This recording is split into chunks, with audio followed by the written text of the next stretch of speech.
So our today's topic is on the hospital and hospital pharmacy and its organization. Now, setup of hospital pharmacy. How is the setup of hospital pharmacy? कैसे hospital pharmacy का जो ये department है, ये hospital में इसकी location कहाँ होती है, ये कैसे सिचुएटेड होता है, इसकी क्या क्या बाउंड्रीज एंड इंटरएक्शन है इस डिपार्टमेंट की, कहाँ कहाँ इंटरएक्शंस हैं. तो ये देखो, ये आपको ये फिगर नजर आ रहा है, फिगर 3.1. इसमें सारी बाउंड्रीज एंड इंटरएक्शंस बताई हुई हैं हॉस्पिटल फार्मेसी डिपार्टमेंट की, है ना. अब देखो, हॉस्पिटल क्लिनिकल स्टाफ ये इस डिपार्टमेंट के इंटरएक्शन में है. देखो ये जो दो एरो बनाए हुए हैं, ठीक है, ये देखो दो एरो आपको दिखाई दे रहे हैं रिवर्सिबल से. ये दोनों एरो शो कर रहे हैं interaction between this two, okay, this department of pharmacy and hospital clinical staff. Next is देखो हॉस्पिटल्स नर्सिंग स्टाफ, इनकी इंटरएक्शन है with department of pharmacy. Next is hospitals other departments. Other departments में क्या आ जाते हैं, लाइक लैब स्टाफ हो गया, ठीक है, जहाँ डायग्नोस्टिक सेंटर्स हैं हॉस्पिटल के अंदर, या फिर अदर स्टरलाइजेशन रूम्स हैं. वो सारे डिपार्टमेंट्स जहाँ जहाँ वर्क हो रहा है वो डायरेक्ट इंटरएक्शन में है with department of pharmacy.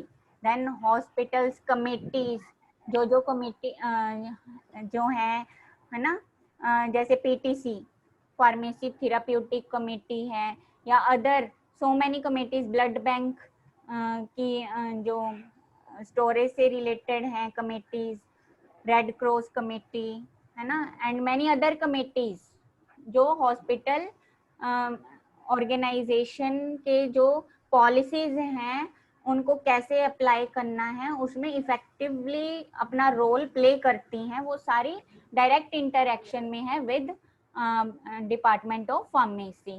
Then main is the hospital administration, है ना, मेन हॉस्पिटल एडमिनिस्ट्रेशन. एडमिनिस्ट्रेशन में जो मेन एडमिनिस्ट्रेटर होता है, एडमिनिस्ट्रेटर मतलब जो डायरेक्टर होता है ना, वो आगे जो है इस डिपार्टमेंट से प्रॉपर लिंक में है, डिपार्टमेंट के साथ लिंक में है. किसके थ्रू, एक रिस्पॉन्सिबल फार्मासिस्ट के थ्रू. मैंने आपको कल बताया था ना कि डिपार्टमेंट ऑफ फार्मेसी में एक चीफ फार्मासिस्ट होता है, एक हेड फार्मासिस्ट होता है, जो कि डायरेक्ट इन टच में होता है एडमिनिस्ट्रेटर के. एडमिनिस्ट्रेटर किसके अंडर वर्क करती है, गवर्निंग बॉडी के अंडर.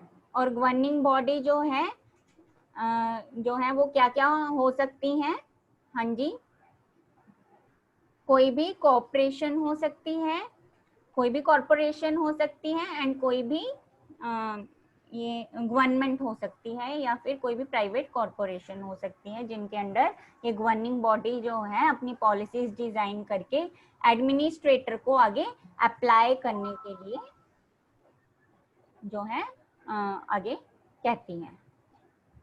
अब देखो इस तरह से ये जो फिगर है ये हमें पूरी इंटरएक्शन अदर डिपार्टमेंट्स के साथ क्या क्या है हॉस्पिटल फार्मासिस्ट की या हॉस्पिटल फार्मेसी डिपार्टमेंट की, वो सारी इसमें शो की हुई है. Next is the functions and responsibilities of the head of the department of pharmacy and his staff.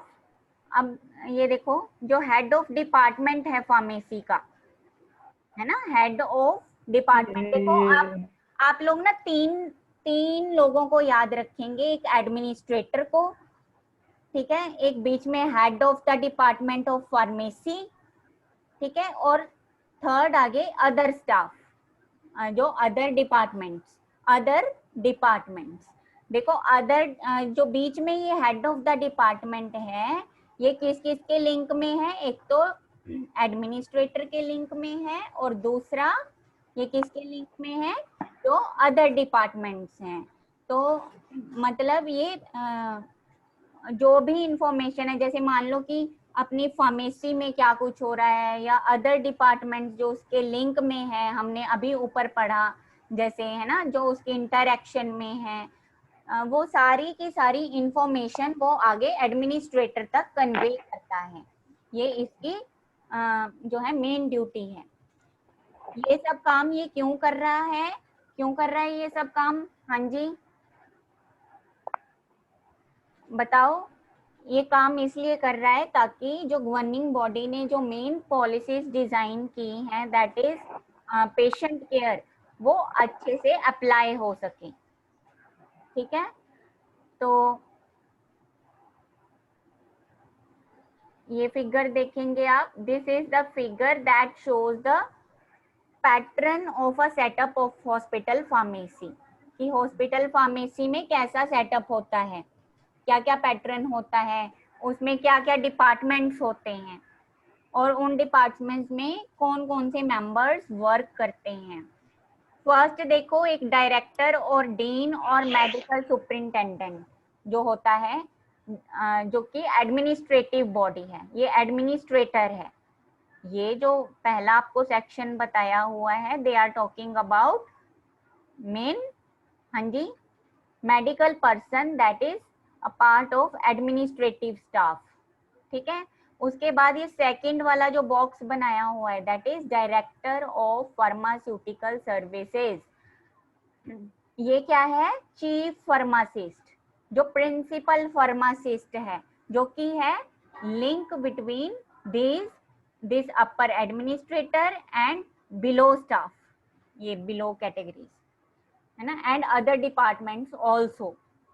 ठीक है, उनके बीच में ये लिंक है। इनकी क्वालिफिकेशन क्या होती है? Director of pharmaceutical services master pharmacy होती है, और प्रेफरेबली जो फार्माकोलॉजी डिपार्टमेंट को बिलोंग करते हैं उनको सिलेक्ट किया जाता है इस डायरेक्टर पोजीशन के लिए। नेक्स्ट, एक फार्मेसी का इंचार्ज बनाया जाता है।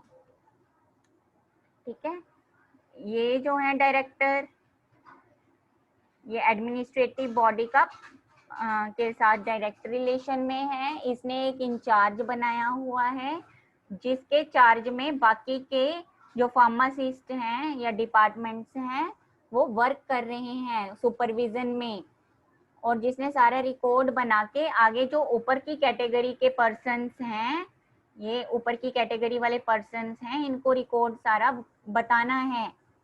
फिर ये जो सबसे ऊपर वाला पर्सन है, ये आगे गवर्निंग बॉडी तक इंफॉर्मेशन पहुंचाएगा। ये सारी की सारी इंफॉर्मेशन इस पर्सन को कहाँ से मिली? नीचे वाले डिपार्टमेंट से, बिलो डिपार्टमेंट, जो किसकी सुपरविजन में है? फार्मेसी इंचार्ज की सुपरविजन में है। अब देखो इसमें क्या क्या आ जाते हैं।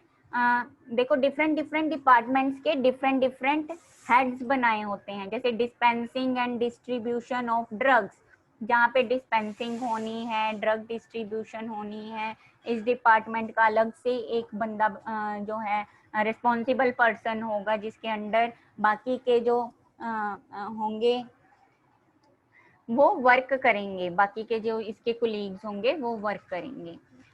तो ये dispensing and distribution of drugs कहाँ कहाँ होती हैं? आउटडोर पेशेंट्स के लिए और इंडोर पेशेंट्स के लिए। ये दो तरह की सर्विसेज हो सकती हैं, outdoor services and indoor services. अब जो इनकी क्वालिफिकेशन है वो क्या हो सकती है?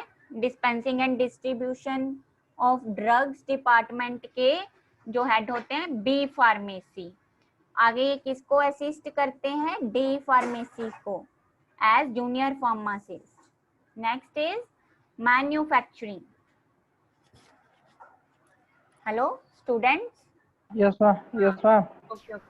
Then manufacturing department, यहाँ पे मेन स्पेशलाइजेशन होती है फार्मास्यूटिकल टेक्नोलॉजी, जहाँ पे फॉर्मुलेशंस कैसे डिजाइन करनी है वो सारा उसको पता होता है चीफ हेड को। उसके अंडर बाकी के जूनियर फार्मासिस्ट वर्क करते हैं। Then quality control, quality control जहाँ पे क्वालिटी टेस्ट की जाती है, जो हॉस्पिटल जो फार्मेसी ड्रग सर्विसेज जो प्रोवाइड होती हैं आपको मैंने कल एक एंसिलरी सर्विसेज के बारे में बताया था, क्या होती हैं वो याद है? उनको नोट कर लो, वो आपको अच्छे से पढ़ लेनी है। Ancillary services and other drugs, medical जो थिंग्स हैं या फिर सर्जिकल इंस्ट्रूमेंट्स हैं, वो सारे उनकी सप्लाई करनी, उनकी स्टोरेज करनी, ये सारा काम फार्मासिस्ट का है। तो उनकी क्वालिटी को कंट्रोल करना, उनकी बेस्ट क्वालिटी को जो है बताना, जो है वो रिस्पॉन्सिबिलिटी है इस डिपार्टमेंट की। Next is drug monitory services and drug information services type. उसके बाद है drug monitory services and drugs information services, M Pharm with specialization in pharmacology. इनकी भी फार्माकोलॉजी स्पेसिफिकेशन होती है, मास्टर्स।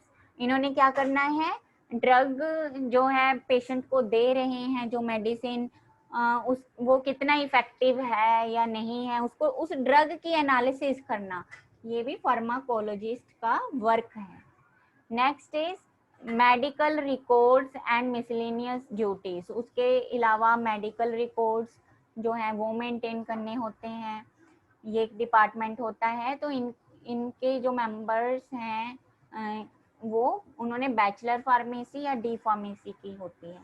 तो ये क्वालिफिकेशंस बताई हुई हैं साथ ही साथ। अब इन रिस्पॉन्सिबिलिटीज की एक्सप्लेनेशन बताई हुई हैं। ये रिस्पॉन्सिबिलिटीज क्या हो सकती हैं? हेड ऑफ डिपार्टमेंट की responsibilities, first is the in patient और इंडोर फार्मासिस्ट रिस्पॉन्सिबिलिटीज। इन पेशेंट और इंडोर फार्मासिस्ट रिस्पॉन्सिबिलिटीज। इंडोर मतलब दे आर टॉकिंग अबाउट, हाँ जी हाँ जी, जो पेशेंट्स, मैम इंडोर अंदर, हाँ अंदर के पेशेंट्स हैं, एडमिटेड पेशेंट्स हैं, है ना। And Yes, ma'am. Ambulatory patients Yes, को ma'am. होते हैं, एम्बुलेटरी पेशेंट्स को क्या बोलते हैं हम? Outdoor patients. दो तरह के पेशेंट्स हैं, inpatients, indoor patients Emulatory. And Emulatory, ma'am. Ambulatory या फिर outdoor patients. Okay, Yes, ma'am. अब ये वो सर्विसेज बता रहे हैं जो इंडोर फार्मासिस्ट की रिस्पॉन्सिबिलिटी है। First is central dispensing area to ensure that all drugs are stored, dispensed correctly, including the investigational drugs, to have a control of drugs stored and supplied from a section। बच्चे mute कर लो, कोई disturbance आ रही है, mute कर लो बच्चे। हाँ जी, उसके बाद है सेंट्रल डिस्पेंसिंग एरिया में उसकी क्या ड्यूटी है, वो इंश्योर करता है कि जो भी ड्रग्स स्टोर हो रही हैं या सप्लाई हो रही है उसके सेक्शन से वो प्रॉपरली मेंटेन्ड है, उनकी स्टोरेज एंड सप्लाई, ठीक है, उसका वो रिकॉर्ड रखता है। Then to check the accuracy of the dosages prepared specially of intravenous admixtures या unit dosages, and to see that good techniques are followed and used in compounding all preparation, especially intravenous admixtures and other extra। अब ये देखो, इसमें क्या बताया हुआ है कि पहले क्या होता था, ये जैसे इस अभी ऐसे नहीं हो रहा है, बट कई जगह पे ऐसे होता है इंडोर में, जैसे डोज सेट की जाती है, डॉक्टर ना के पेशेंट की डोज लिख जाता है कि इसको इतनी डोज का इंजेक्शन देना है, इतने mg डोज का इंजेक्शन देना है। अब देखो वायल जो होता है, इंजेक्शन वायल, वो हमारे पास लिक्विड फॉर्म में होता है। मान लो कि डॉक्टर बोल गए कि ये एक पर्टिकुलर एंटीबायोटिक है, इसकी 2 mg डोज देनी है, लेकिन वो जो वायल है, इंजेक्शन है, वो 5 mg की प्रेपरेशन है, 5 mg इन 10 ml, 5 mg इन 10 ml की डोज है। बट डॉक्टर ने लिखी है 2 mg, तो ml में उसको कन्वर्ट करना है, तो उसकी कैलकुलेशन जो है वो फार्मासिस्ट को पता होनी चाहिए, और वो जो कैलकुलेशंस जो वो कर रहा है ना, वो प्रॉपरली कैलकुलेशंस हो रही हैं या नहीं हो रही हैं, वो डोज की यूनिट डोजेस या फिर इंट्रावीनस एडमिक्सचर्स हैं, उनकी जो डोजेस पेशेंट्स को दी जा रही हैं क्या वो प्रॉपरली दी जा रही हैं, है ना। तो वो सब वो चेक किया जाता है। उसको कौन चेक करता है? हाँ जी, कौन एश्योर करता है बताओ? Chief pharmacist, head of the department. Okay, next, to keep proper records and preparation of bills, है ना, इनका प्रॉपर रिकॉर्ड रखना, प्रेपरेशन ऑफ बिल्स, और है ना प्रॉपर रिकॉर्ड रखना, to keep accurate records of patients medication in particular of the intravenous admixtures and investigational drugs, then bills for drug supplied to discharge patient section। जो हमने medical records में जो पढ़ा है उन रिकॉर्ड्स की बात कर रहे हैं कि उन वो प्रॉपरली रिकॉर्ड मेंटेन हो रहे हैं या नहीं हो रहे हैं। कीप मतलब देख रेख करना, ये कीप प्रॉपर रिकॉर्ड्स मतलब उनको देख रेख में लेके आना, तो ये भी उसकी ड्यूटी है। Then to coordinate the overall pharmaceutical needs of the patient care. अब क्या करना नेक्स्ट, कि पेशेंट केयर के लिए ओवरऑल फार्मास्यूटिकल क्या नीड्स हैं, फार्मास्यूटिकल नीड्स क्या हैं, उसने उस कोऑर्डिनेशन में लेके आना उसको with central dispensing area. Example इन्होंने बताई हुई है, जैसे the adherence to the delivery of schedules, he has to ensure that all laws and rules applicable to his section are followed properly। बच्चों ज्यूरी सप्रूडेंस सब्जेक्ट आप पढ़ रहे हो, फार्मास्यूटिकल ज्यूरी सप्रूडेंस, है ना, उसमें क्या है कि कोई मेडिसिन जो है वो कैसे लेनी है, या डॉक्टर ने जो प्रेस्क्रिप्शन बनाई है उस प्रेस्क्रिप्शन की मेडिसिन पेशेंट तक जो है वो कैसे पहुंचनी है, सेफ वे में पहुंच रही हैं या नहीं पहुंच रही हैं, इसको कौन तय करता है? कुछ शेड्यूल्स होते हैं, फार्मेसी शेड्यूल्स होते हैं, वो फार्मेसी एक्ट के अंडर बनाए होते हैं, फार्मेसी एक्ट, है ना। आप ये ना जो फार्मास्यूटिकल ज्यूरी सप्रूडेंस सब्जेक्ट है इसमें सारे आप लॉज पढ़ोगे, वो लॉज बनाए गए हैं for the use of medicine, है ना, ड्रग्स, उनको कैसे यूज करना है।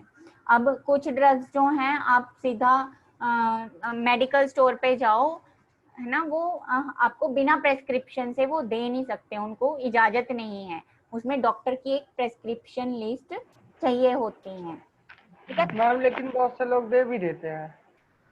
आई डोंट नो क्यों देते हैं, वो क्या कर रहे हैं, अगर वो ऐसा कुछ काम कर रहे हैं ना और पता चल जाता है ड्रग एडमिनिस्ट्रेटर को या फिर कहीं भी, है ना, जो मेन एडमिनिस्ट्रेटर है मतलब जो चीफ फार्मासिस्ट है, ड्रग एडमिनिस्ट्रेटर कौन होते हैं? हेड ऑफ द डिपार्टमेंट, है ना। अगर उनको कहीं पता चल जाता है कि ऐसे ऐसे मेडिकल स्टोर में उल्लंघना की जा रही है कानून की, तो उनके लिए कुछ ना कुछ जो है आगे वो रखी हुई हैं, कोई ना कोई सजा रखी हुई है। आप लॉज ये ज्यूरी सप्रूडेंस वाला पढ़ोगे ना सब्जेक्ट, तो उसमें आपको सब बताया हुआ है कि उसके लिए आगे क्या क्या उन्होंने जुर्माना रखा हुआ है, ठीक है। Next is to ensure that the established policies and procedures are followed। बच्चे म्यूट कर लो अपना, थोड़ा ना बंद कर दो स्पीकर, आवाज आ रही है। To ensure that the established policies, जो एस्टेब्लिश की हुई है पॉलिसीज, किसने डिजाइन की है? डिजाइन किया है गवर्निंग बॉडी ने, ठीक है, आगे उसको एस्टेब्लिशमेंट में, उसको वर्किंग में कौन लेके आ रहा है? जो मेन एडमिनिस्ट्रेटर है, डायरेक्टर हैं, ठीक है। तो वो established policies and procedures laid down are followed, वो प्रॉपरली फॉलो हो रही हैं या नहीं हो रही हैं। The central dispensing area is kept neat and clean, जो सेंट्रल डिस्पेंसिंग एरिया है वो बिल्कुल नीट एंड क्लीन होना चाहिए। नीट एंड क्लीन होना मतलब वहाँ पे इंसेक्टिसाइडल्स जो हैं वो प्रॉपरली यूज होने चाहिए ताकि वो मेडिसिन खराब ना हो, और वो जो इंसेक्टिसाइड यूज कर रहे हैं उनका आगे कोई इंटरएक्शन ना हो मेडिसिन के साथ, वो सब सिक्योर वे में देखना होता है ना। Then to maintain professional competence, particularly that he keeps himself abreast of information regarding drugs in current use in the hospital, with special reference to their side effects, adverse reaction, drug interaction, therapeutic efficacy, etc. अब देखो ये देखो, ये जो बताया हुआ है ना, इनकम्पेटिबिलिटी, स्टेबिलिटीज, ये टर्म्स पता है आपको? इनकम्पेटिबिलिटी क्या होता है? हाँ जी, इनकम्पेटिबिलिटी पता है आपको? मतलब ड्रग्स के आपस में रिएक्शंस हो जाते हैं। इनकम्पेटिबिलिटी मतलब कि मान लो एक मेडिसिन कोई खाई, उसके साथ ही थोड़ी देर में ही, 1-2 मिनट के गैप में ही दूसरी मेडिसिन खा ली, और वो दोनों आपस में इंटरैक्ट करके, या तो कई बार उनका असर नहीं होता है उन मेडिसिन का, क्योंकि वो एक दूसरे के एक्शन को क्या कर देती हैं? रोक देती हैं, रिटार्ड कर देती हैं the action, mechanism action of each other. या फिर क्या होता है कि वो मतलब उससे डबल एक्शन दे सकती हैं, मिलके उस एक्शन को इनहेंस कर सकती है, बढ़ा सकती हैं, या फिर क्या कर सकते हैं, कोई टॉक्सिक रिएक्शन वो दे सकती हैं।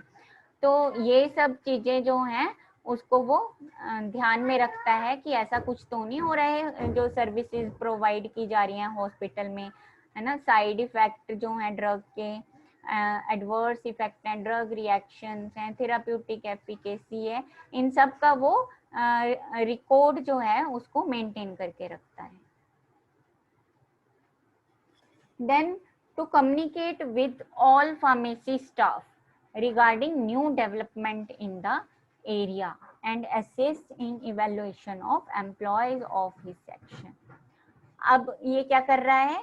ये कम्युनिकेट करता है सारे के सारे फार्मेसी स्टाफ के साथ, ताकि उसको अपने जो एरिया है, मतलब फार्मेसी डिपार्टमेंट है, उसकी डेवलपमेंट करनी है, उसमें नए प्रोसीजर्स, जो पॉलिसीज हैं उनको अप्लाई तो करना है, लेकिन जो वर्किंग स्टैंडर्ड्स हैं उनको थोड़ा और अच्छा बनाना चाहता है वो जो हेड ऑफ द डिपार्टमेंट है। तो उसको और अच्छा बनाने के लिए वो क्या करता है? अपने जो स्टाफ हैं, फार्मेसी स्टाफ हैं, ठीक है, उनको इवेलुएट करता है। वो जो एम्प्लॉय उस सेक्शन में काम कर रहे हैं उनकी टाइम टू टाइम इवेलुएशन करता रहता है कि कौन जो है अच्छे से काम कर रहा है, किसको अभी और अच्छे से काम करना है ना। तो वो सारा वो देखता है।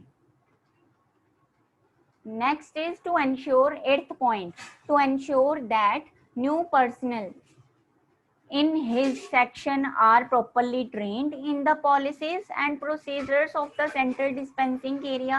अब क्योंकि ये they are talking about particular department, central pharmacy area, okay, central pharmacy area की ये बात कर रहे हैं।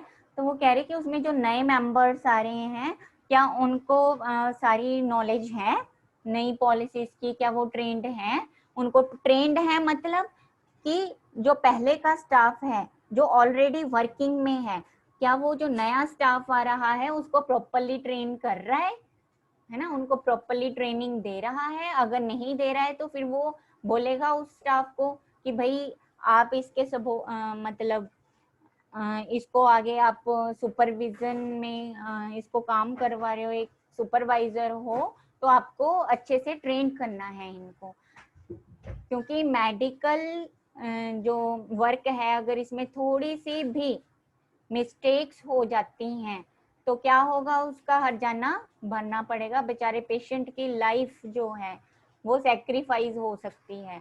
तो ये पूरा ध्यान रखना किसका काम होता है, हेड ऑफ द डिपार्टमेंट, कि जो भी प्रॉपर प्लान्स हैं वो अप्लाई हो रहे हैं या नहीं हो रहे हैं। Then to coordinate the activities of the area with the available staff to make the best possible use of the personnel and resources।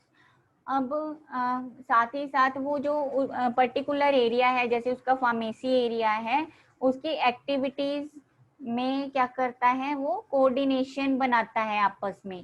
हर एक डिपार्टमेंट जो है वो दूसरे डिपार्टमेंट के साथ उसका काम जो है वो जोड़ देता है। वो क्यों जोड़ देता है, क्योंकि जो अवेलेबल स्टाफ है वो अपना जो है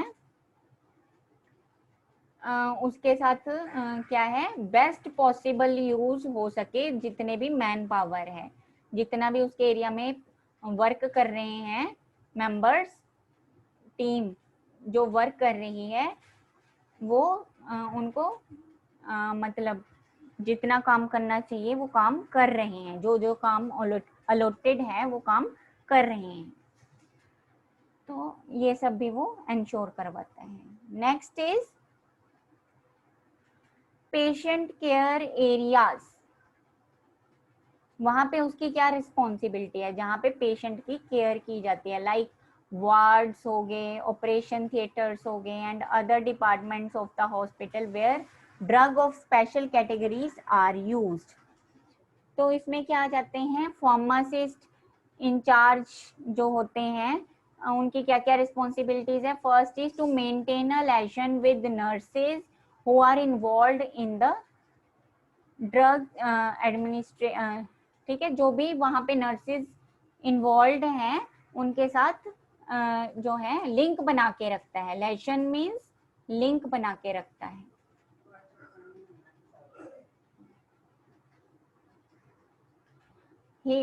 तो ये क्या करता है, he reviews and interprets each unit dose prescription and intravenous admixture medication order and to ensure that it is entered accurately into the unit dose or the IV admixture system। अब जो नर्सेज पेशेंट को IV fluids देती हैं, उनमें injection डालती हैं, IV fluid में कई बार कोई यूनिट डोज डाल देती हैं या फिर पेशेंट को वो इंजेक्शन लगा रही हैं, तो वो देखता है कि वो जो डोज दे रही है पेशेंट को वो उतनी ही है जितनी डॉक्टर ने लिखी है, कहीं वो गलत कैलकुलेशन तो नहीं कर रही है, कहीं वो ज्यादा डोज तो नहीं दे रही है, कहीं वो कम डोज तो नहीं दे रही है पेशेंट को। तो ये सब भी वो जाके फार्मासिस्ट चेक करता है। तो इस तरह से वो नर्सिस के साथ जो वार्ड्स होते हैं, हॉस्पिटल के वार्ड्स होते हैं, ऑपरेशन थिएटर्स होते हैं या फिर इमरजेंसी डिपार्टमेंट्स होते हैं, वहां पे जाके उनकी सर्विसेज को चेक करता है जाके। और उसका क्या काम है बच्चों, एक बार अपने नाम बोल दो, जो जो बच्चे प्रेजेंट हैं जल्दी से। मैम किंचुक। किंचुक निखिल सिंह मैम। हाँ जी। निखिल सिंह मैम। मैम। निखिल सिंह। हाँ जी। और योगेंद्र मैम उपाध्याय। निखिल सिंह। हाँ जी, निखिल, योगेंद्र और मैम सुरेंद्र। सुरेंद्र और किंचुक मैम। गोपाल मैम। हाँ जी, शिव गोपाल का है, बोलो अपना नाम। शिव गोपाल। हाँ जी। नेक्स्ट अभिषेक। अभिषेक मैम कहीं गया हुआ है शायद। अच्छा, और कौन है, बस 6 मेंबर्स हैं, ठीक है। तो और नेक्स्ट इसका क्या है, रिस्पॉन्सिबिलिटीज इन वार्ड्स में। म्यूट करो बच्चों, mute. Then reviewing of drug administration in each patient periodically to ensure that all doses are being administered and charted accordingly। अब देखो जो पेशेंट जो है पीरियोडिकली टाइम टू टाइम आते हैं, जिनको पेशेंट को बोला जाता है कि आप अपने आप डोज नहीं लोगे, आपकी कोई भी डोज मिस नहीं होनी चाहिए, इसलिए आपको रोज हॉस्पिटल में आके डोज लेनी है। तो अगर तो पेशेंट इंश्योर करता है कि मैं जी अपने आप घर पे ले लूंगा, तो उसको वो मेडिसिन लेके उसी वक्त फोन करके वो जो फार्मासिस्ट हैं, जो चीफ फार्मासिस्ट हैं या जिस भी फार्मासिस्ट की ड्यूटी लगी है, उसको रिकॉर्ड करवाना है उस गिवन टाइम पे कि मैंने ये मेडिसिन ले ली है। ठीक है, तो मतलब इस तरह से क्या होगा कि उस पेशेंट की जो प्रॉपर डोज है वो उसको मिलेगी और वो जल्दी से रिकवर हो जाएगा। तो आगे देखो ये बताया, you should ensure the new drugs administration forms are transcribed accurately for continuing of drug therapy and that drug charges are correctly assessed. अगर तो वो ड्रग हॉस्पिटल से ही जा रही है अंदर से, तो उसके जो चार्जेस हैं वो प्रॉपरली ले रहे हैं, वो बिलिंग प्रॉपरली हो रही है उसकी। अब जैसे कुछ नारकोटिक ड्रग्स होती हैं, नशीले पदार्थ होते हैं, वो घर के लिए नहीं दिए जाते पेशेंट को, उनको जो है पेशेंट को बोला जाता है कि आप यहीं आके हॉस्पिटल में आके वो डोज लो, और उस गिवन डोज के चार्ट मेंटेन किए जाते हैं, शीट्स मेंटेन की जाती है। मतलब they are talking about medical records, समझ लगी बात? तो उनके मेडिकल रिकॉर्ड जो हैं वो बनाए जाते हैं। And that physician is informed of all automatic stop orders. जो भी जो अब देखो जो भी मेडिसिन हैं वो अब नहीं देनी है, लगता है कि पेशेंट का जो है वो जो भी उसको प्रेस्क्रिप्शन में जो भी मेडिसिन लिखी है, अब उसने सारी की सारी डोजेज ले ली हैं, उसके बाद उसको वो मेडिसिन स्टॉप कर देनी है और परचेज नहीं करना है, उसको अपने स्टॉक में और मेडिसिन उस कैटेगरी की नहीं रखनी है। तो वो स्टॉप ऑर्डर्स की जो है वो फिजिशियन से लेता है, इंफॉर्मेशन उसको फिजिशियन से मिल जाती है उन स्टॉप ऑर्डर्स की। तो लिखा हुआ है ना ये all automatic stop orders. Next is to provide instruction and assistant to the junior pharmacist as needed in dealing with difficult patients and new procedures.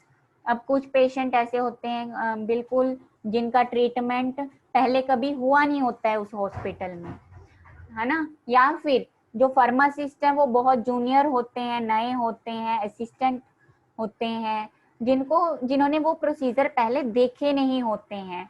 तो उन पेशेंट को वो इंस्ट्रक्शंस प्रोवाइड करवाता है, गाइडलाइंस प्रोवाइड करवाता है। जो सीनियर फार्मासिस्ट हैं उनकी ड्यूटी लगाता है कि जूनियर फार्मासिस्ट को आप कैसे इंस्ट्रक्शन प्रोवाइड करोगे, कैसे उनको असिस्टेंस दोगे, है ना, ताकि वो जल्दी से जल्दी अपना काम सीख लें। ठीक है, तो ये उसका काम है। And he ensure that the junior pharmacists are in communication with the nurses regarding PRN, pro ne rata as needed, PRN drugs, and act as liaison between the junior pharmacists, nurses and medical personnel. अब देखो ये जो है ही मतलब responsible person है, जो pharmacist, chief pharmacist, वो क्या करता है, जूनियर फार्मासिस्ट जो हैं उनके प्रॉपर कम्युनिकेशन में रहता है कि वो नर्सिस से डोज, नर्सिस के साथ भी उनकी